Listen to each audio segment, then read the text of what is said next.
It's a good start to get the out of the way.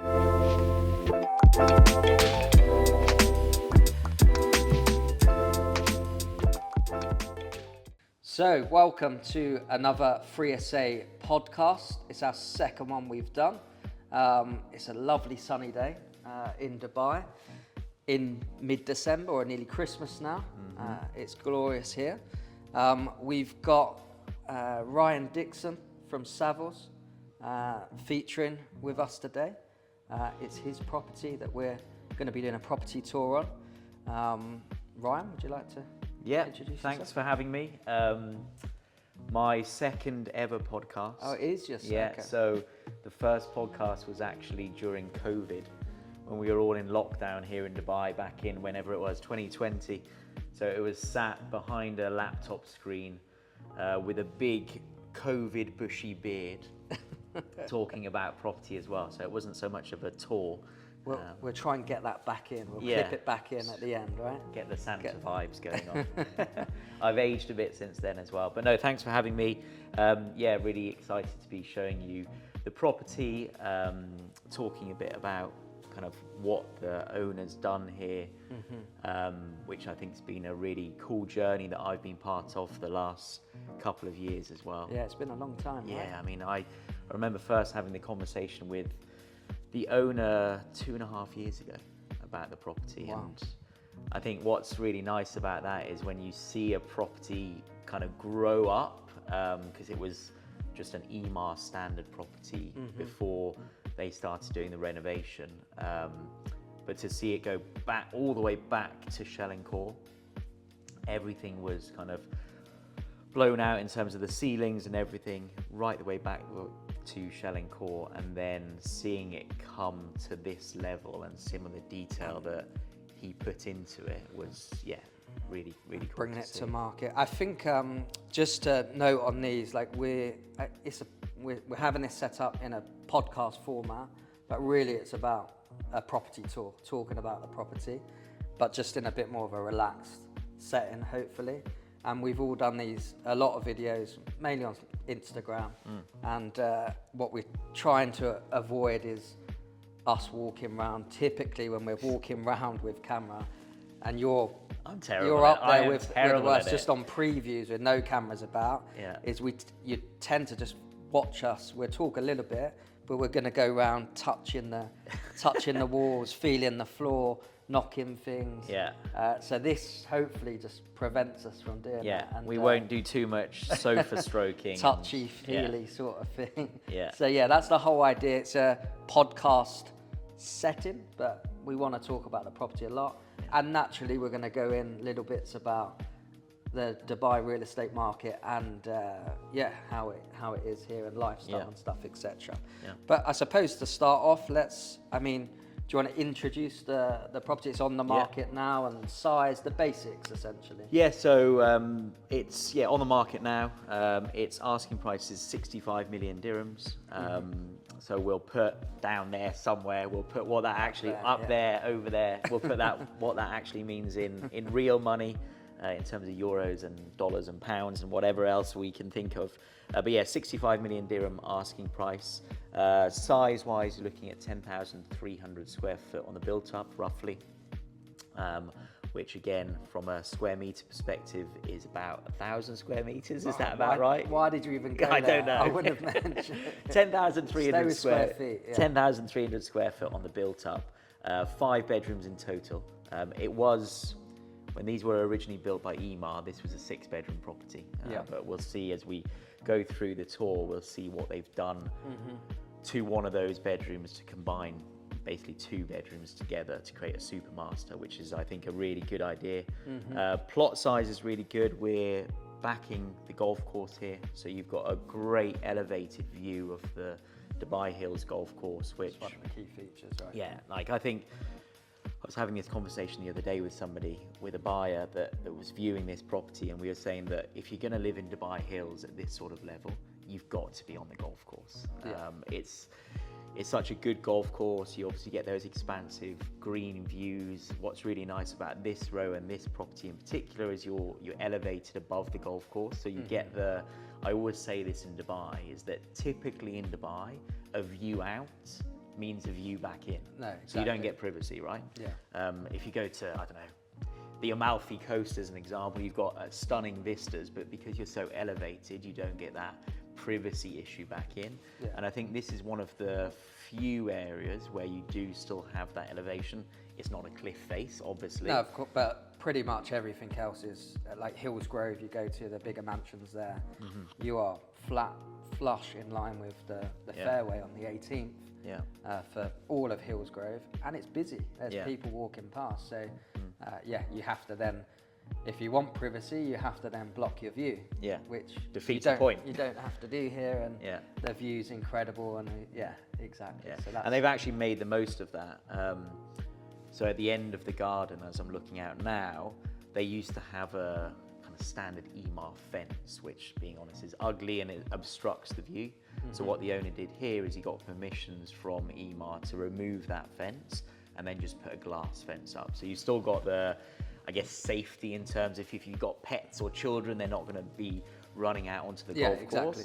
But when you come into the property from the entrance, especially in winter when these doors are open, the first thing you're drawn to is the end of that, and the view is really helped by the fact that it's like a glass wall. It's not. Otherwise, you've got this big intrusive grey fence that put in, which is just bonkers. Yeah, which is crazy.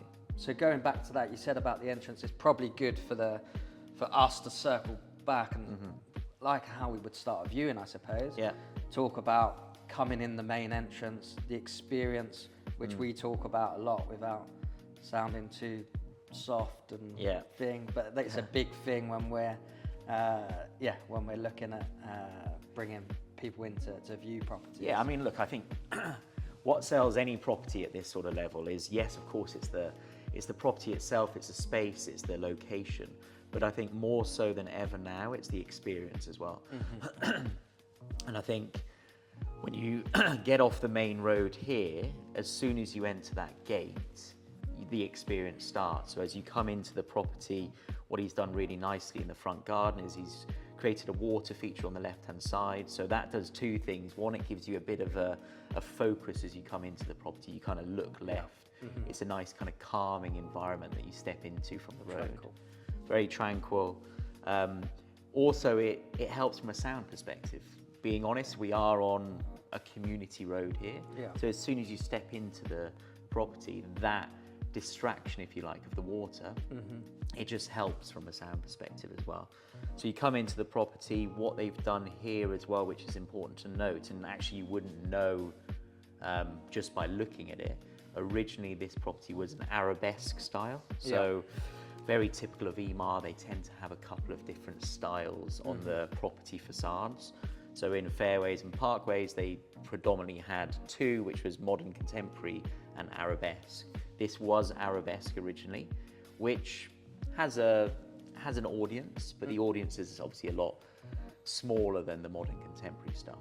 So they got permissions to change that completely. Predominantly, if it's an investor or end user, we've seen it now over time. They've changed. Yeah. Because they're a little bit more dated from the exterior facade. And I think it also, with what he's done internally, it just wouldn't work. Yeah, it doesn't blend in. And from an investor's point of view, that's like, they're the more challenging ones to take on.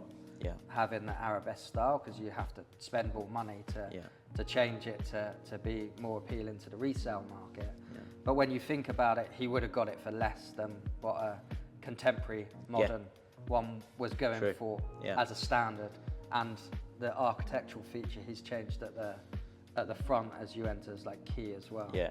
Yeah, and I think it's a cool feature. It's something that is quite striking architecturally. Like you say, it is a bit more complex to kind of do that facade change as well, in terms of the cost and the time and the materials, the approvals that are needed.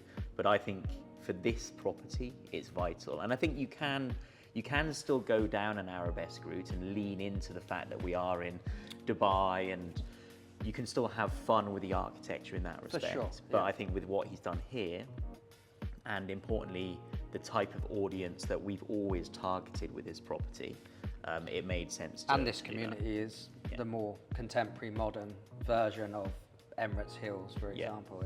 That's the Yeah. people like it because has more newer, fresh, modern, contemporary approach to Yeah. most of the villas here. Definitely. For sure. So yeah, so that's when you come in. So you've got that really nice entrance experience with the water feature. You've got the new facade that's obviously modern contemporary. And then I think as soon as you step into the property, I think the first thing that really hits you in the hallway that's just behind us is you've got that double height hallway. Yeah. And straight away you're getting a sense of, I guess, the tones of the property. So they've used travertine on the flooring. They've almost displayed it on the entrance, the whole, Yeah. like you'd see in the mood boards before. That's the image you would get, right, with the paneling, the flooring. Yeah. They've displayed it on the entrance, which is Yeah. kind of what you want with the main entrance of like you want that grandeur feeling, and Yeah. this is what you're going to expect as you come Yeah. through. Yeah, I think that's it. And I think in properties, it's all about flow. And I think it definitely, from that entrance experience where they kind of introduce the materials, Yeah. you then, as you walk through the property, obviously that flows through into the bedrooms. Yes, there's lots of different materials in this. So the main materials on the flooring being travertine, and then oak wood flooring in the bedrooms, which is really nice. But they kind of go together because it's the same sort of tone. Yeah, it's the same tones. It's very soft, earthy, Yeah. homely feel, right? I think that's the key thing is, I think sometimes in Dubai you get very Dubai kind of renovations. And don't get me wrong, there's some incredible properties here. But perhaps some of the feedback that we get from buyers, especially when we're dealing with European buyers that are families, Yeah. I think some of the feedback we get is it's a bit too bling. It's stunning, but it's a bit too bling and a bit too over the top, in my view, a bit too Dubai. Yeah, might be nice now, but can we see ourselves living here? Yeah. You know, after 6 months, we're probably going to want to rethink. Yeah. Is that, and it is almost a display of who can show off the best Yeah. marble, you Yeah, know, yeah. wherever it's originated from, and talk about that story. That doesn't fit with people wanting to make this a home and live Yeah. here. And this is what the demographic is now. Perhaps before, a couple of years ago, it was more of a base, and that you could get away with going that way with things a little Yeah. bit more. But now it's mainly most people's main residence, and Yeah. they want a different feeling. They want this feeling. Yeah, basically. especially in this sort of location. It's I mean, you live here, right? Yeah. It's a family community. It's got all of the facilities that you'd expect in those kind of big family communities. So it was when we were working with the seller on the development of the designs, it was very much, let's think about who the audience is. And the audience profile was family. It's a family that go to the local schools, that probably work in DIFC, which is obviously not too far away from here. So we wanted to create that family sort of vibe. I think somewhere like the Palm, for example, you can perhaps get away with being a bit more daring with things, a bit more bold on things, because Yeah. it's more of perhaps a pied-à-terre kind of setup, where it's a winter home that you come for Christmas, and you throw a couple of parties there, so Exactly. you can be a bit bolder. Yeah. This is all about family, and I think going back to kind of the tones and everything they've delivered in here, it's, to your point, it's a lot more earthy, it's a lot more, feels quite calm. I always feel quite calm when I come to this. But the whole, property. we're talking about the experience, and actually it was with a viewing we done the other day with one of my clients, a London client, walked in, and he openly said, like, he was a little bit concerned as he's come through it's not a busy road at all by any stretch of the imagination, but it's a busier road than... It's a community road, It's a isn't it? community Yeah. road. But when there isn't like a big, you can't see a big driveway, there's not a big entrance visually, but when you walk in immediately through the gates and then through the door, your shoulders drop a little bit, Yeah. and it is relaxing, and then then other things help, like smell on the Smell, entrance. the smell in this place Everyone, is so good. yeah, it's very much like, we've gone with the hotel. Yeah. You want to walk in and sort of have a smell to the Yeah. to the property, and I presume it's in Yeah, the so AC, it's right? connected to the AC, so it's pumped around Yeah. everywhere constantly. So yeah, you are hit with that nice smell. It's not overpowering. It's not, yeah, it's not crazy, but it sets the tone for the property. But I guess from our point of view, and this is a really important part of what we try and deliver in the experiences when we're showing people properties, is it's so important to deliver that good experience on the viewing, on the showing. Yeah. And sound is important. So there's always music kind of in the background here. The smell is obviously important. Obviously it needs to be set up, lights need to be on. And I think it sounds like such basics, but people forget about it, right? People forget, and like sometimes as brokers, we don't have there's some properties that just don't allow us to do that. It'll be, you know, they don't care too much about it, and it's us coming in and quickly putting things on, but we don't have the opportunity to have smells and how we want to light in, set up music playing, because they just don't have that in place already. So it ends up being a completely different viewing experience and just not as good, and it never goes well in that way. And that's a big shout out to the guy, he's called Naveen, who runs the property. So he's always here, and he's always making sure that when we've got a viewing, it's set up properly. So I'll message him half an hour before saying, can we make sure that lights are on, that covers are off, sun lounges and all that kind of stuff. It makes a huge difference. But he goes even to the music stuff, little bits. I've noticed we know about the client profile, and we try and, these are little things that you think about when you're doing viewings, is understanding who's coming to view it. And it is very little, but it was like a Spanishy Mediterranean thing. And it was, they laughed and joked about it, and then it was that, but it weren't too gimmicky at all. It was just a light I had the gimmicky version of it though. Oh, okay. So I stopped it. We had a Russian client and so I walked in, and I hadn't got here before because I had another viewing beforehand, and I walked in with the clients and heard the music, and I was like, that sounds a bit odd. And I looked at the little iPad that's obviously playing the music, and it's Russian love songs, and it was just a bit over the top. So I quickly kind of went into it and changed it on Spotify. The Christmas stuff's good now. I done a viewing yesterday in a different property, but they had it was a Christmas thing. They had the fire going, which you don't really get too much. No. But no, I think it's important. That experience is really important, and I think this property delivers that experience in spades, not just because of the setup that we've just talked about, but the way it's designed. So it really makes a difference. Because I think we'll forget about stuff like this because we're talking about the property in terms of, like we said, about lighting, home automation.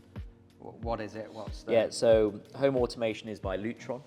So that controls all the lighting, all of the curtains, so you can obviously set scenes on that. It's all controllable via the Lutron app, and that integrates with various different formats in terms of like bigger home automation systems. You've got Nest on the thermostats, obviously AC here, not heating, but you've got Nest on the thermostat. So again, that's all controlled via apps. They're learning thermostats as well, so they actually do learn as you go on things as well. So it's all connected on that respect. Speaker system throughout the whole of downstairs as well, which is controlled by an iPad that's currently at the entrance.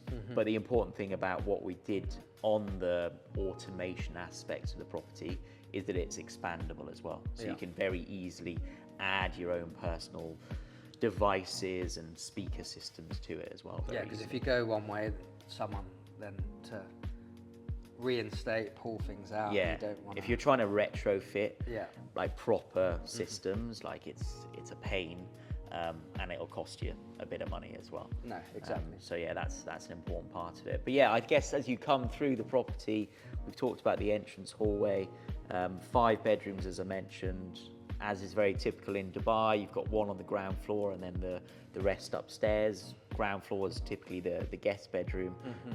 Obviously in Dubai we have a lot of like multi-generational families living together, so the ground floor tends to be the kind of older generation that will stay there, and it's quite nice here in that it's kind of tucked away. It's got its own separate entrance if you wanted it to have its separate entrance as well. So yeah, it feels quite nicely tucked away without being a separate building. It's directly in front of the water feature, so it's really everyone comments again, thinking about previous viewings we've had. As soon as they walk through that guest bedroom, the picture window, floor to ceiling, it just frames it well. Yeah, it's a really nice setting. Right?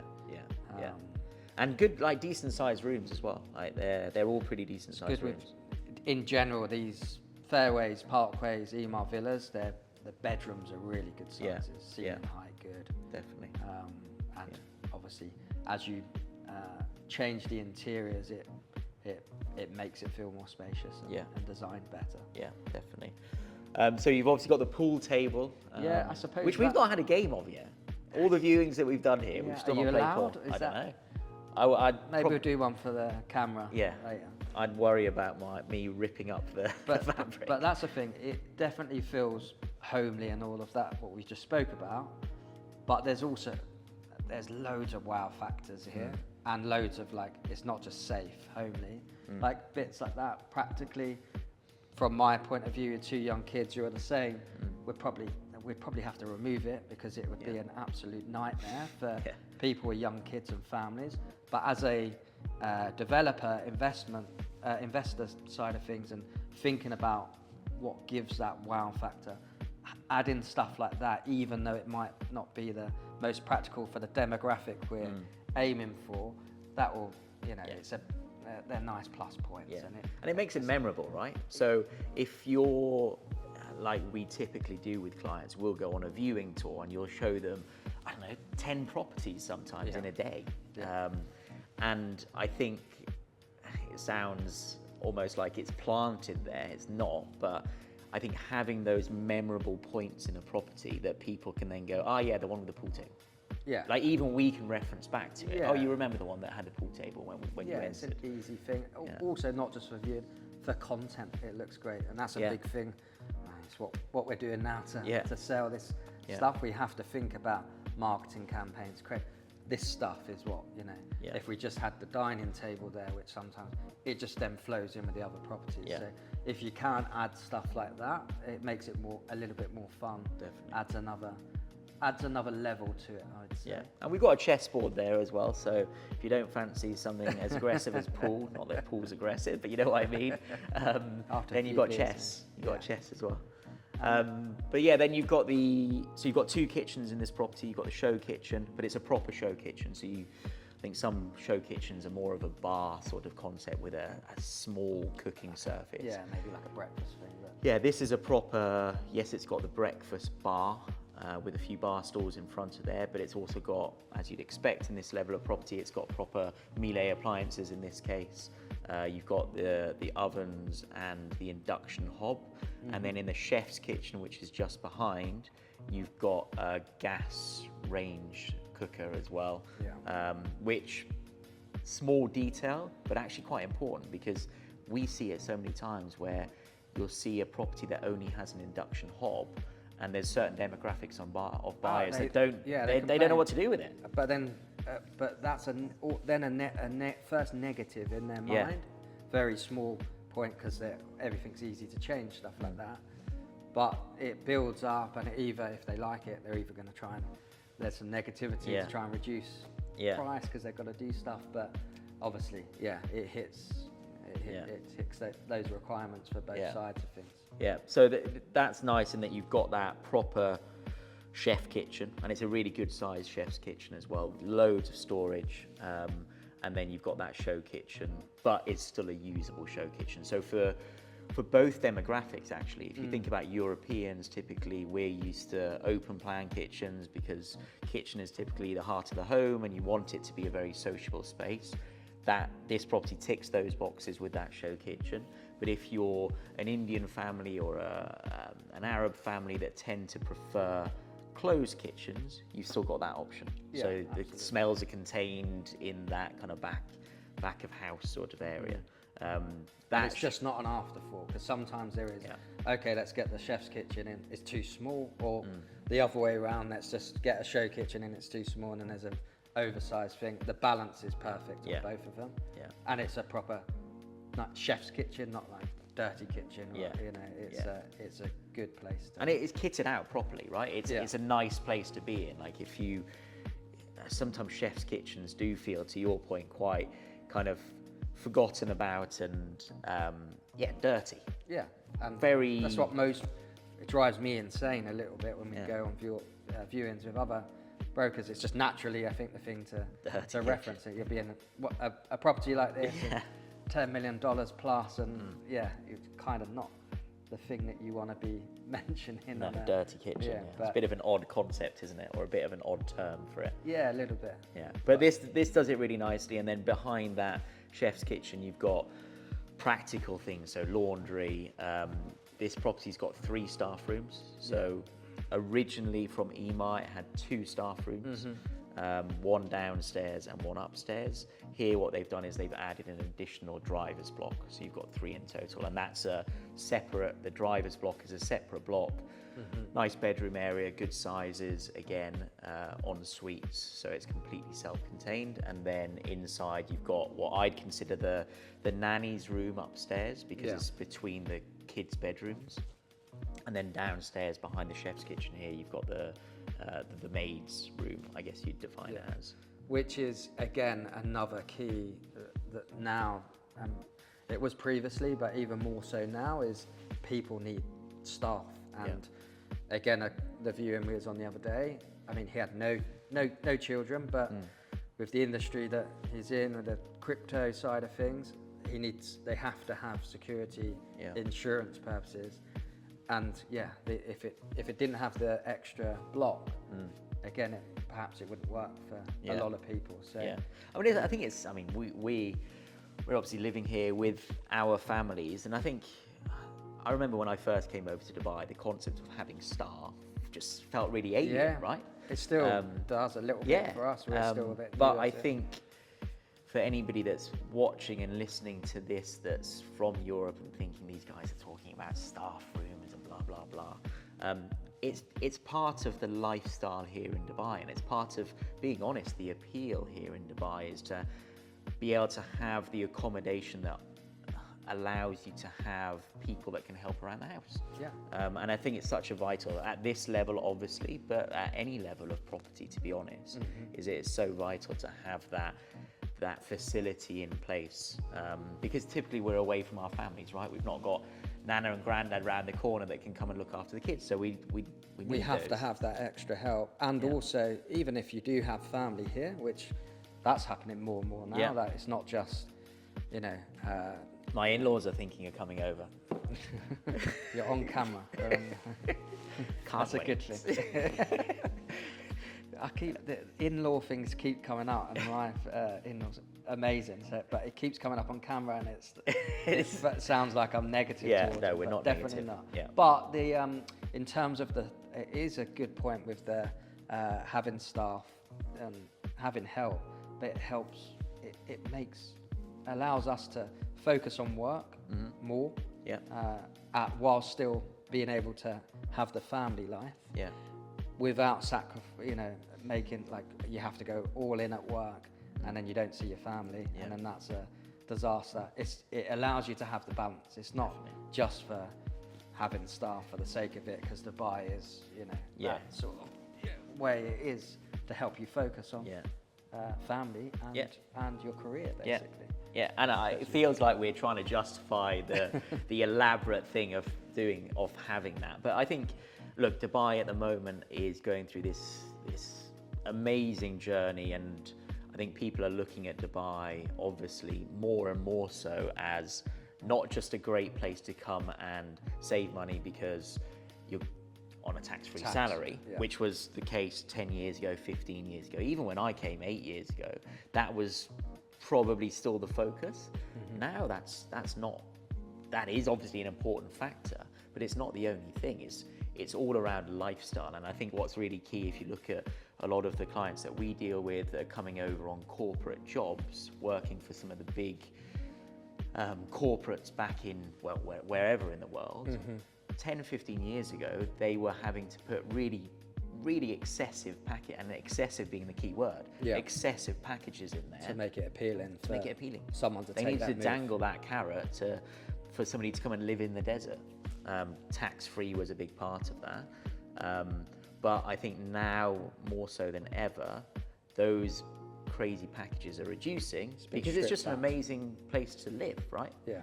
I know we're going off from the property, but I think going back to the experience, that's what we're selling. We're selling, yes, the property, but really we're selling the lifestyle, and the property sits within that lifestyle.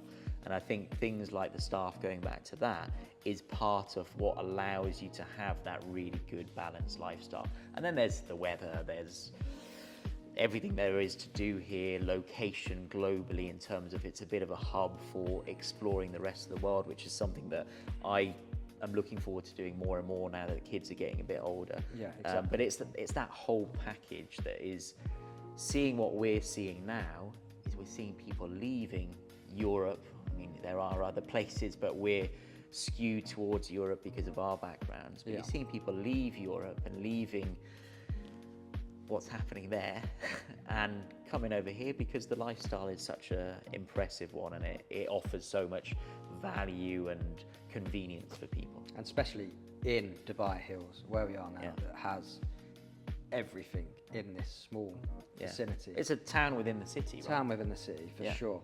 And your hospitals, your schools, your parks, your golf course, everything you can imagine that you don't really need to leave. Yeah, and it's funny actually, I remember when I first started working in real estate and Dubai Hills as a community started handing over, and there was still quite a lot of launches at that point as well from EMA. People would talk about, oh no, look, it's miles away. It's in the middle of nowhere. It's the other side of Al Khail Road. But I think for two reasons. One, obviously the city's expanded so much, and these places that were considered far away they've not got closer, but it feels like they've got closer to the centre because everything's expanding out. But also EMA being so good at master communities, they've made sure that it is self-contained. And I think that's been important back then for making it attractive to move further out. But I think even now, and you look at what's happening with obviously the population growth in Dubai, we're at 3.5 million now, there's plans to get to 7 million. The infrastructure's good, but right now it's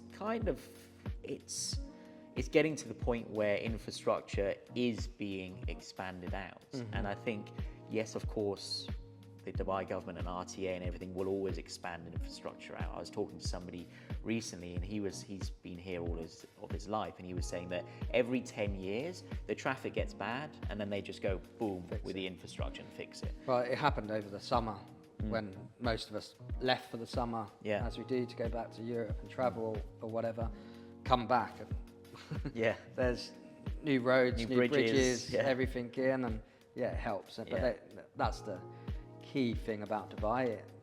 If there's stuff that's not working, it's a new city still, and the government change things, they do things, they act on things where it doesn't need to go through parliament, government, red tape galore. Exactly. But I think also, like, yes, they build infrastructure to ease that congestion issue that, let's be honest, we're having at the moment across Dubai.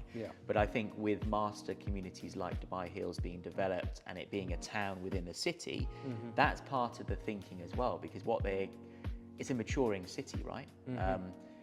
There's very rarely, if you're living in London, you have almost villages within London, and they're self-contained villages where you actually, if you're on the east side of London, you know London a lot better than I do. If you're on the east side of London, you're not that often going across to the west side on a weekend for families because you've got everything self-contained over here. Exactly. And I think that's where Dubai will go, is these self-contained communities will be really important. And if you look at Dubai Hills, where we're sitting right now as an example, you can literally do everything here. Like the business park has got some great offices in there. Have got their headquarters there. And it's expanded even further as well. So I think having your life within, I mean, Dubai's got this vision of becoming a 20-minute city, right? And that's going to be achieved through a combination of improving infrastructure, but also creating an environment where everything is within 20 minutes. Yeah. My son was born in the hospital here. Everything's there within. And that. we are 15 minutes literally from anything Yeah. outside of Dubai Hills here, pretty much. Yeah. Palm, downtown. Yeah, everything. which is part of the big appeal for Dubai Hills. It's that equidistance to, if you think about the two kind of key city centres in Dubai, it's downtown DIFC sort of area, and then Marina sort of area. So Dubai Hills Estate sits at that really good point, equidistant to both of those, Exactly. which is good. Cool. Shall we circle back into the property tour, I suppose? So we're looking at it now. It's actually quite hard. It's nice doing this, but it's hard not wanting to look around naturally and get walk up around and start touching things again. Yeah. But as we're here now, I'm right in saying this window door it wasn't there previously. He's opened that up and created the opening out into the dining space outside, which is really key. Flow and functionality for the property. So there was a smaller window there, but it was a fixed window. So what they've done is it makes sense given the location of it. They've opened that up. It's a proper usable door, sliding doors out to the outside. And typically in Dubai, people will put all of their outdoor dining space kind of straight out the back there, which I get. I really get. What they've done quite nicely here is they've gone, do you know what, that outdoor space there is reserved for really cool pool, sort of resort style. Full resort style. Yeah, like you've got the kind of raised bit with the sun lounges on, you've got water features, you've got a really good kind of outdoor shower out there. You've got a huge hot tub. I think one of the challenges, we need to see how many people fit in that hot tub. I think in my description, I've got 10-man jacuzzi. It's more than that. I reckon you're getting 20 in there. It's a full like rugby team in there for sure. 100%. So that's quite nice, and then that's kind of linked by a bar, like a swim-up bar area, and sunken fire pit, which is obviously great for the winter months. But going back to the dining, typically people would put a dining out there. What's quite nice here is they put it on the side of the property. So what you get is you get a proper intimate outdoor dining room. Sometimes people just plonk a dining table in the garden, and it doesn't feel like a dining room, and that's what you want to create. And it just gets used nowhere near as often as I think you would here. And like practical, so it's shaded. It's so much more shaded. So you will in the summer months when that is, you're just never going to use that predominantly. The usability of it is going to get used a lot more frequently than it would do there. And that, to be honest, when thinking back now, because we was looking at it whilst it was under construction, and obviously when the water's not in, the pool's not filled, it almost felt it was going to be overdoing it in terms of the size of the pool and some of the, but obviously comes together now, and it's very resort Bali sort of style to it. Yeah, Bali vibes to it. For sure. And the important thing to note whilst we're speaking, they started the landscaping at the early stages. So now, because sometimes we get things, they've just been developed and they've got new palm trees in and they look okay, but you think it needs to mature, and then we're always pitching, it will get better, it's going to look nice. But for some people it's hard to see that, right? Yeah, but it's done, like here it's done, and it feels, it's like heavy landscaping. On both sides, like even on that side of the building where it's more maybe the service element. That's beautiful. I mean, it's the best service area I've seen. It's kind of got a bit of a Japanese-inspired Zen garden sort of vibe there, and actually in the front with the water feature as well. I think it's got that Japanese Zen vibe, and then like you say, in the back garden it's got more of that Bali influence with the palm trees and some of more of the tropical plants, which works really well. Yeah, for sure. And then on this side, with the connecting right next to the dining space, the outdoor kitchen, it's one of the nicest ones I've seen, with a pizza oven and barbecue and everything you'd expect. They've just hit all the right points for sure. And I think they've not gone over the top on it. I see some gardens where the outdoor kitchen is a bit of a monstrosity, to be honest. Like, they've got everything. They've got huge pizza ovens, like enough to feed a restaurant.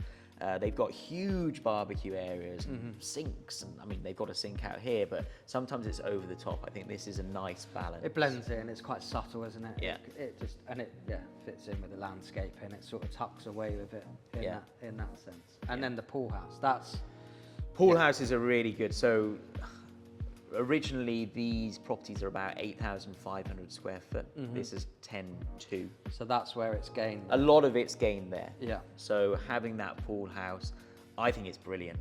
They've got it set up at the moment as a gym and bar area. What's really nice with the sliding doors is that all opens up. Retracts so in the all winter, the way into, it's awesome. You've got a covered area, but it's really flexible. So we've had a fair few people in.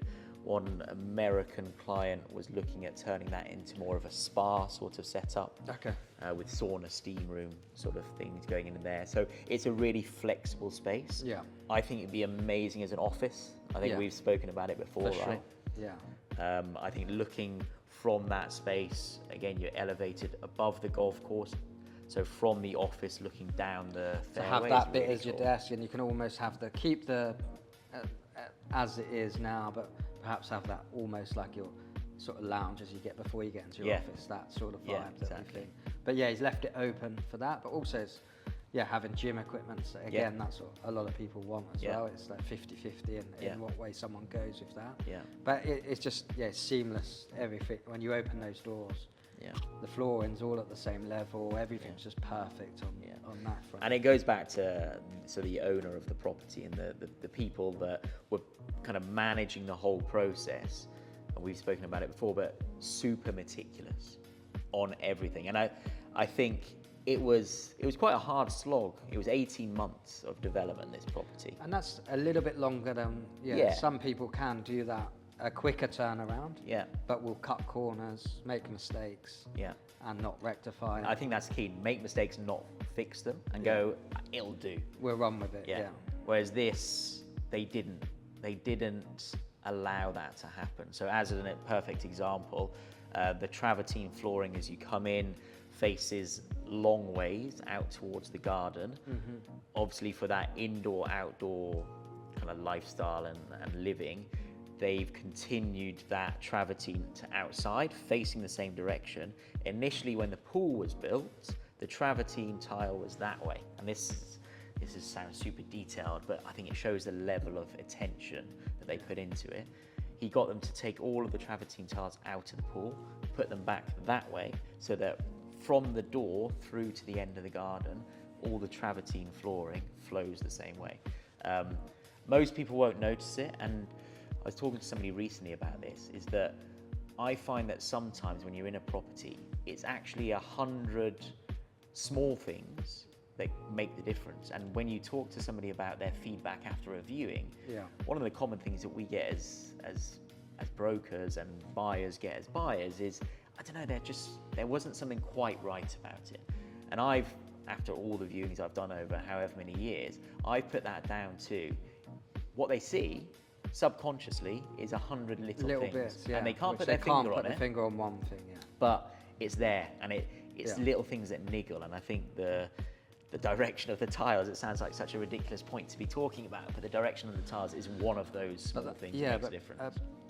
The clients looking at this, the demographic of clients coming through, they've all pretty much, most of them have done a renovation, maybe not to this scale, but they notice the detail of these things. It's not walking into your first home here, obviously, and you just get wowed by anything and you don't look at the detail. But anyone looking at this end of the market, the details is what's the most crucial and important thing, and also to be able to sell at the stronger values and to hit those top values that we're seeing. And anything in today's market that's finished in this style and thinking about the detail, these are the properties that hit those numbers every single time. Yeah, definitely.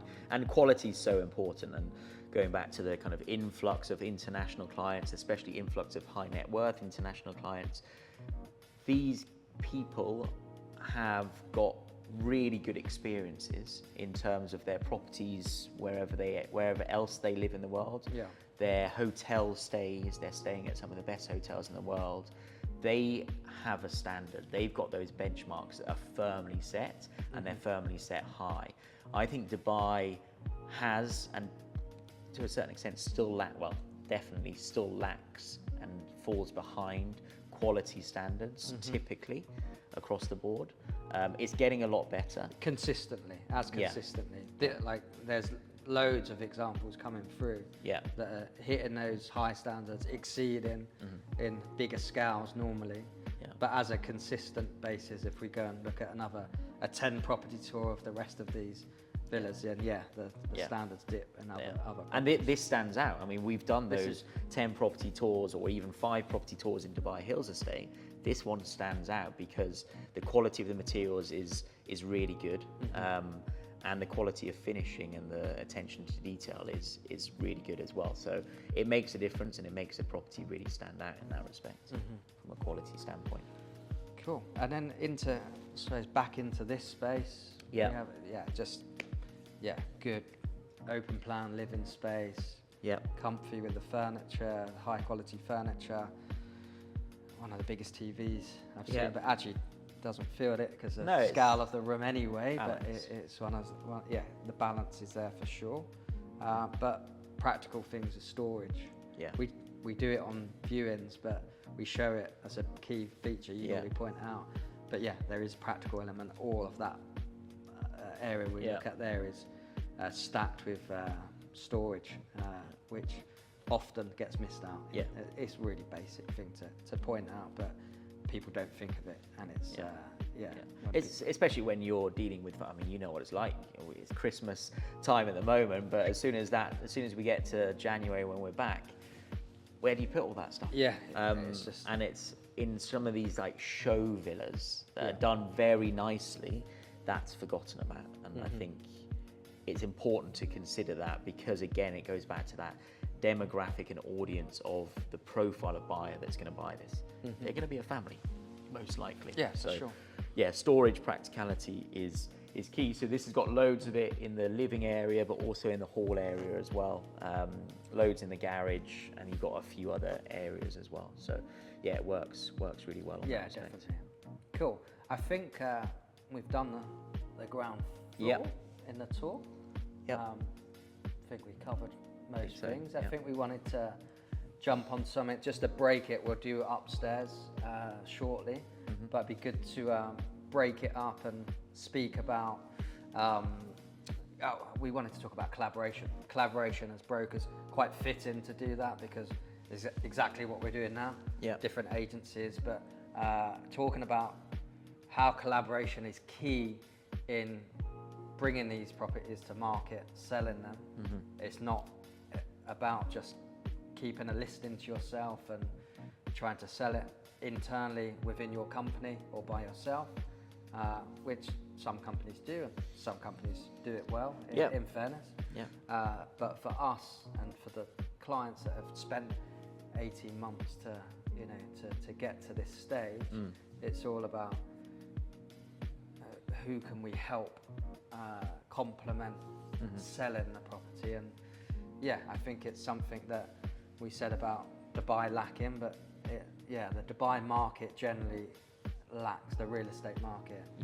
It's good, consistent collaboration amongst brokers.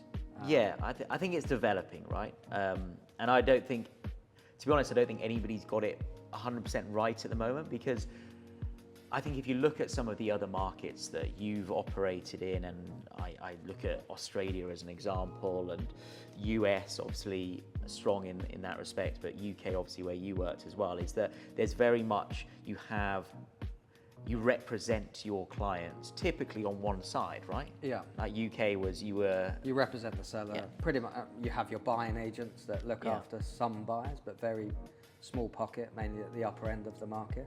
But predominantly is you represent the seller, and that's it. And also, I guess in terms of pay, you're getting paid by your seller, so your job is to work for that seller. And obviously, it's a strange one here, because for me there's two parts to it, which is one, it's just the developing market and it will get better and better. It is getting better and better.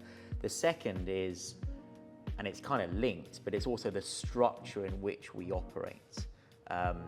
And the structure in which we operate means that we can quite often represent both seller and buyer, which if you speak to corporate companies back in the UK about representing both seller and buyer, they keel over from a conflict of interest for sure. But it's the reality here. I was talking to you about it earlier, Charlie, in terms of like, you've got to bring elements of other markets, especially for you that's got experience in a really good market in London. You've got to bring those elements in, but you've also got to be very aware of the context that you're bringing them into. And I think the best analogy that I've kind of talked about with people is that it's all well and good playing rugby.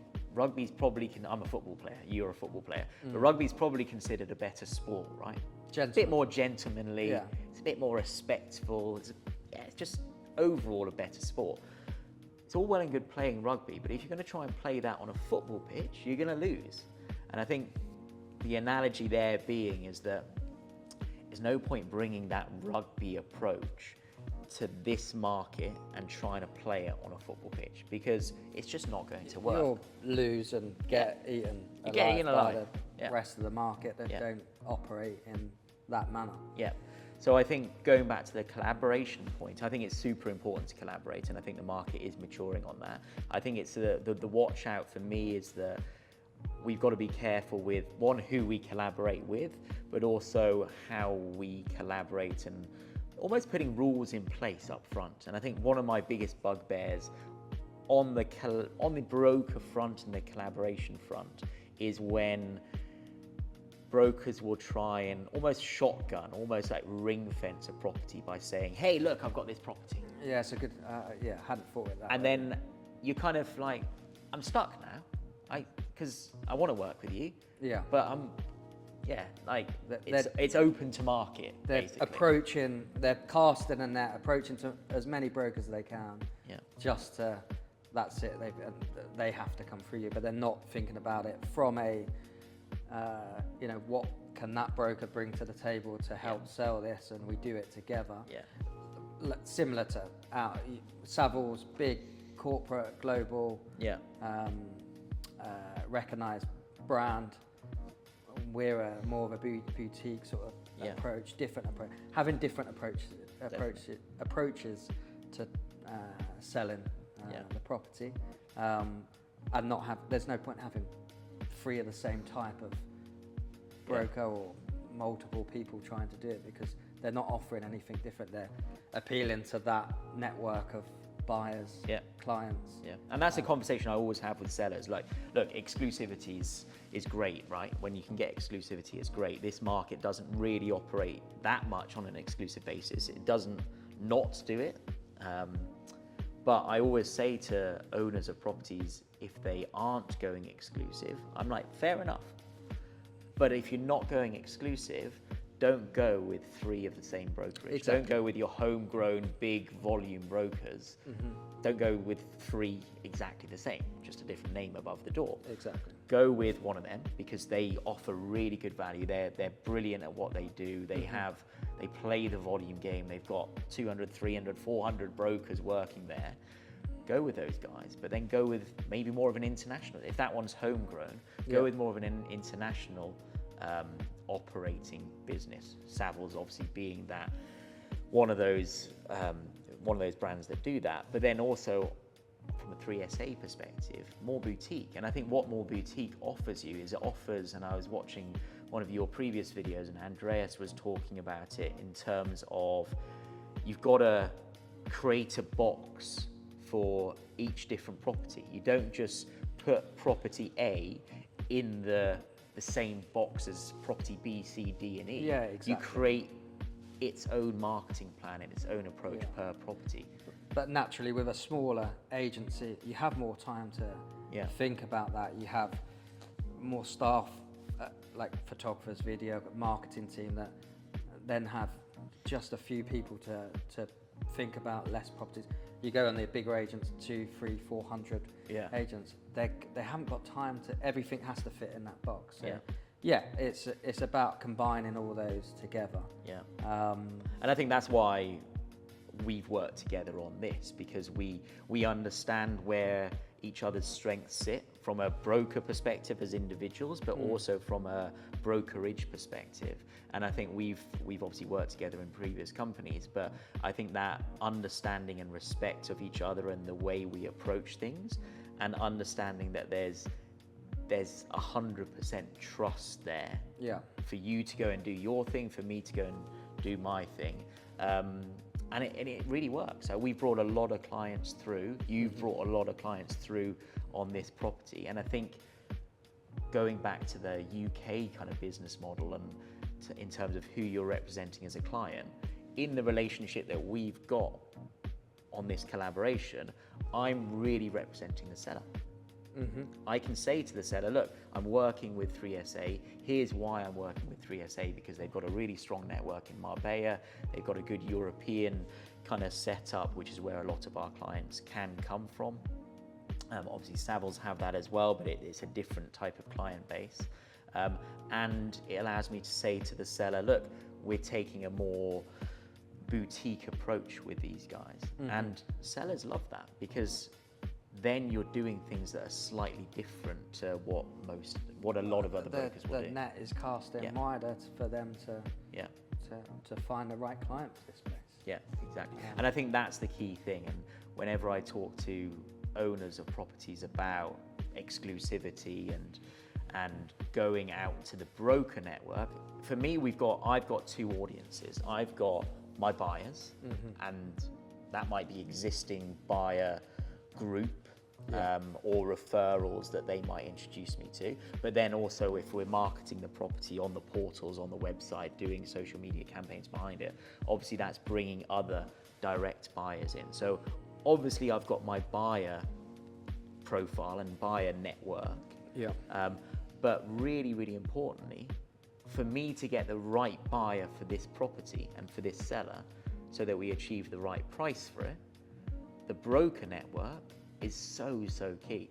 And I always say this, and I said it to this owner, I said, I'm not arrogant enough to think that I personally have got the right buyer for this property. It might be a Chinese broker that has a Chinese client that only deals with Chinese brokers.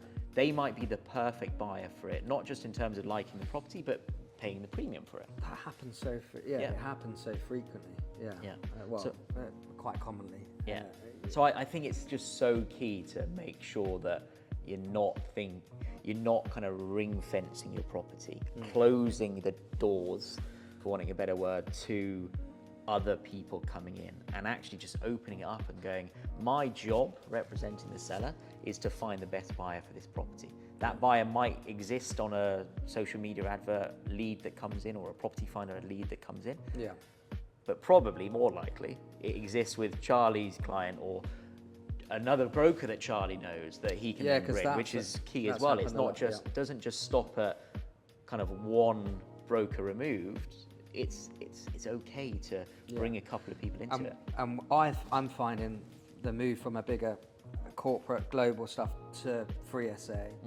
I'm now having, if more of the other agencies are a bit more comfortable to come for me as a middle person sometimes, because there is sometimes a bit of a bigger rivalry between two of the top global things that won't often work together as well as having that someone in between. That naturally happens. I don't think people intend for it, but there is that. You compete against the two like for like stuff. There's nice to catch some of that middle ground clients coming through. But I suppose it wouldn't be a podcast if we don't rant about some things as well. What should we rant? How long have we got on this podcast? We can rant we'll touch for on it a years. little bit. We'll probably go on for too long otherwise. But on that front, like when we do get, like, the market isn't as mature in places. Like I'll get phone calls from agents on a listing I've got online. First question they ask, do you work with agents? Like, yes, of course I do. Course.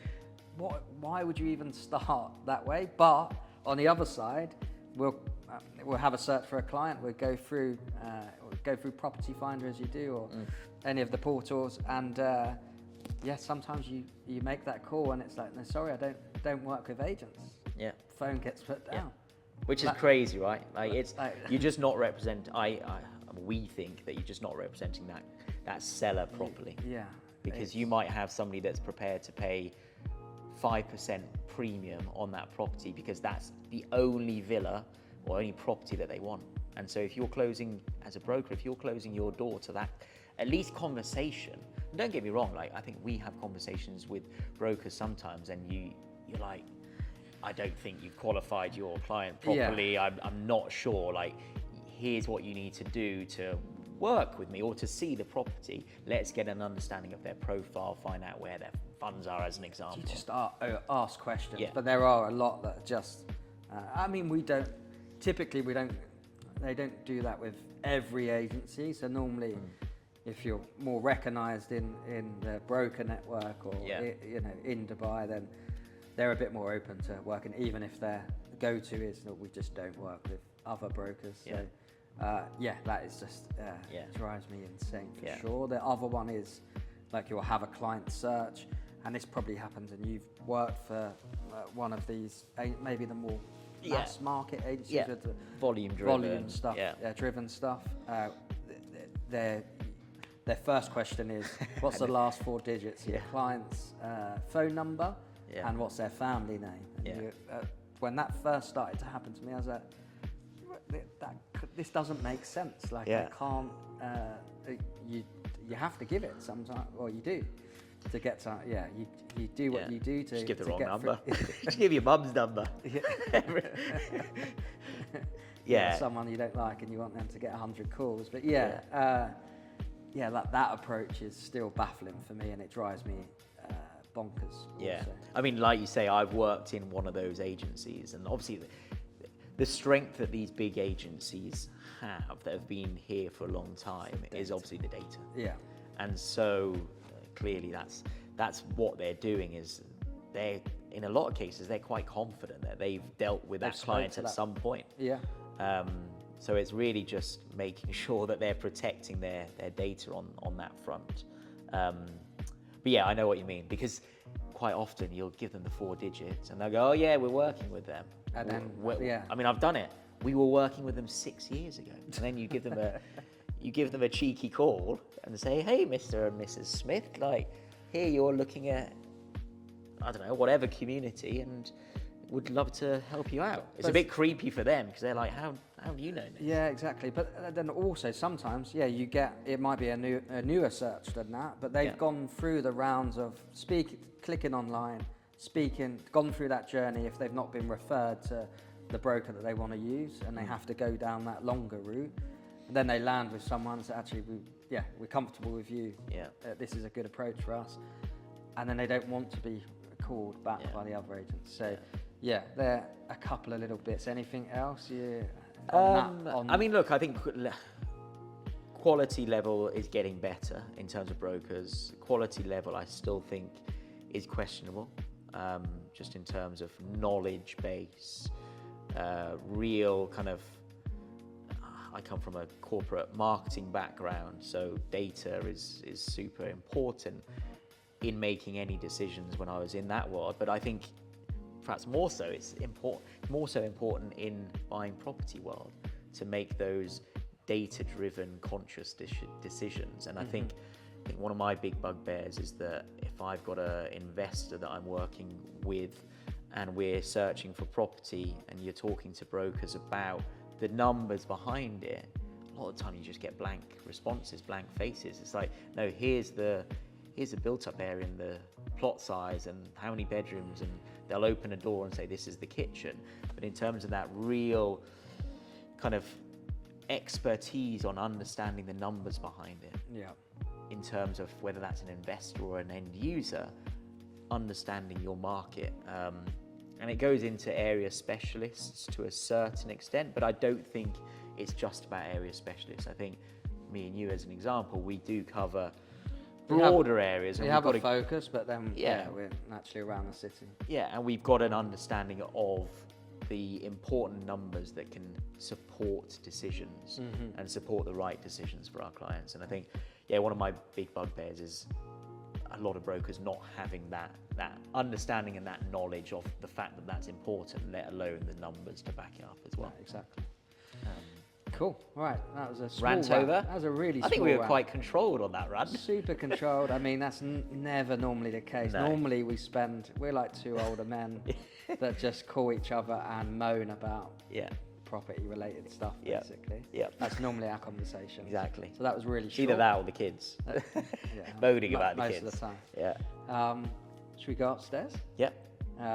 So visually and physically, or visually and talking, or physically? Talk, yeah.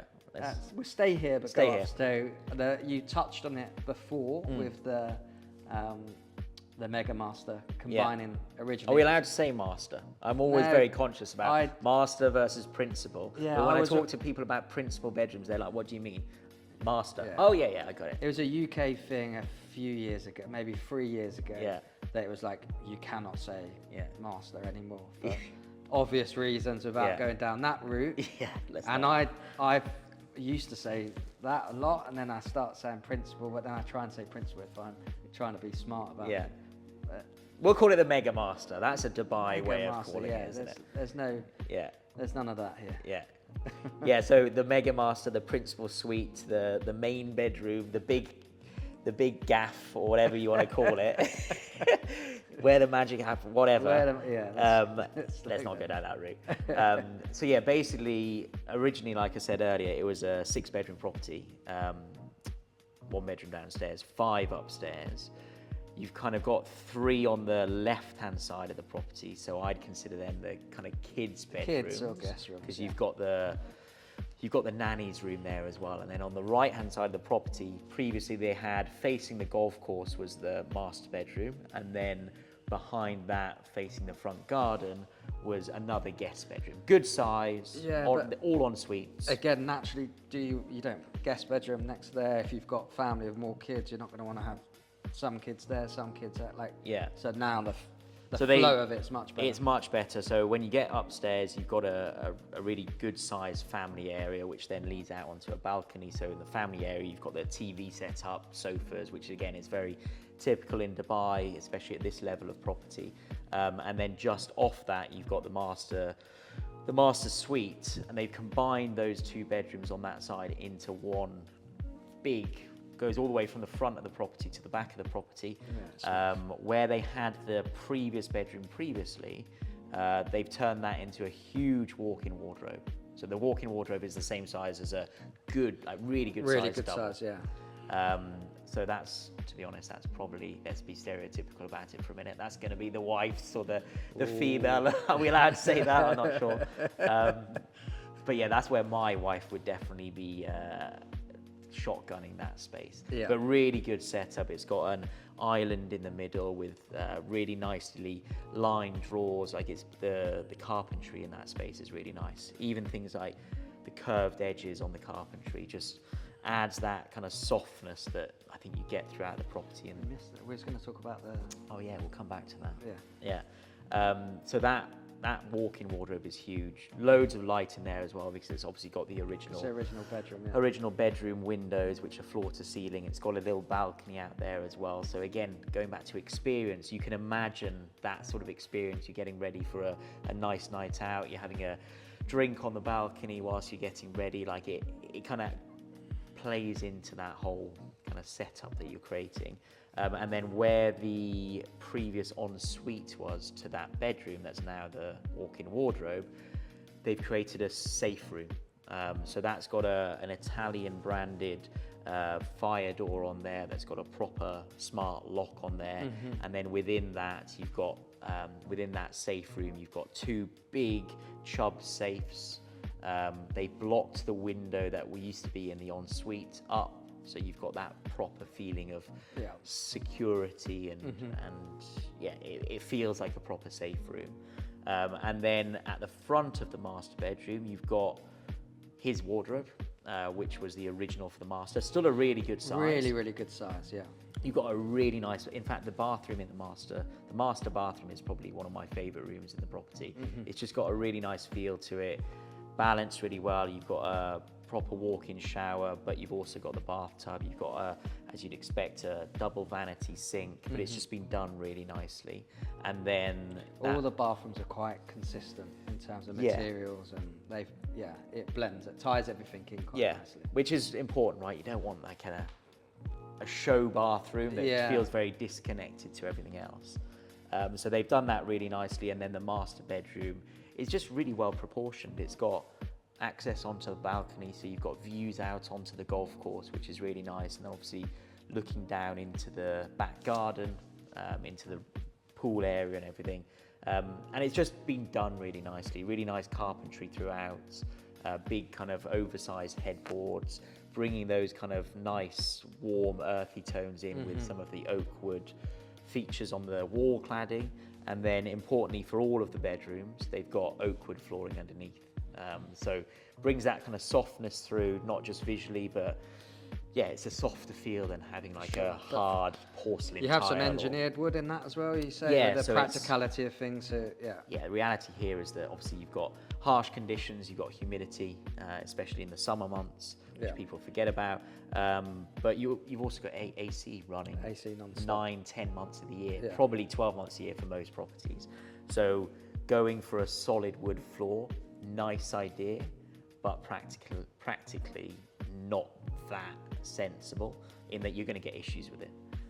So they've got a 8mm veneer, oak wood veneer, and then engineered wood underneath. Nice. That's a level of detail that not many brokers know. We're it seems weird interrupting this, but you're saying batteries about to It's clean. Okay. How long we got? I just need a clean and shot. If possible. Okay. All So right. I might record in this one. Okay. Well. Like I said, I'll have to change the cars. Okay. Batteries. But this is still recording live, so. But I think I've seen stuff in podcasts and the cameraman talks and that. That's quite natural. It's not perfect. Producer, cameraman. So the director. We've got to wrap it. I mean, the master is. Master's a good place to wrap it up, right? I think so. Great master. I think it ties into the other bedrooms. 3 other bedrooms are, similar sorts or good sorts of sizes. Lends itself well to having kids one side because kids you've got standing on that side. It's got even a little detail to add quickly, like the little sort of pantry at the top with the cooker tap. You've got the cooker tap down here, of course. You'd expect these things with these properties, but to have it upstairs, little bits like that is important. Another thing to say, like when you come down the staircase, the architectural feature at the front, the louvers, I think we'll call them architectural features. I think that was better. But just seeing it now, the shadows. The shadows. That's really like adds something else completely different. But I suppose that's a good way to wrap it up, and we're getting pushed for time. As we always speak for far too long. But I suppose to wrap it up, price 65 million. It's on the market now. Contact myself or Ryan. We'll do all the subscribe, like stuff that goes with it. Is that okay for you? We good? Thanks, guys. Cheers, Ryan. Thank you. Cheers.